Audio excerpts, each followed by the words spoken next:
Okay, saya ada anxiety. Saya sendiri pun tak percaya saya ni ada anxiety sampai naik hospital, pergi berubat macam-macam. Pada mulanya memang saya rasa macam saya ni macam dah nak mati ke app tu kan. Lepas tu saya cubalah, saya tengok dekat TikTok produk bonda. Jadi dia kata kurangkan stres, kurangkan apa semua. So saya cubalah. Sekali. Okey, lepas makan tu macam mana? Ada perubahan tak? Ada. Dia ringankan badan. Okey. Dia memang ada ngantuk. Cuma dia mengantuk tu saya rasa dia macam nak kurangkan kita berfikir. Macam tu. Saya ada ambil Pemeduha, saya ada ambil Future Habit. Sebab saya ada tekanan darah rendah. Lagi satu, saya makan ni tak tipu, ya Allah. Keluar tu, ya Allah, najis tu hitam.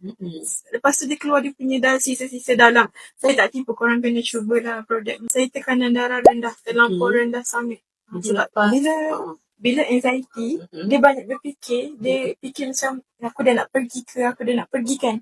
Jadi kat situ dia stres tau. Dia stres apa semua. Sebab tu lah dia jadi tekanan darah rendah, dia banyak berfikir. Nak sihat tak? Tak semuanya cepat sihat sembuh kan. Kita ikhtiar je. Terima kasih Chef Iqbal dengan kita. Sama-sama.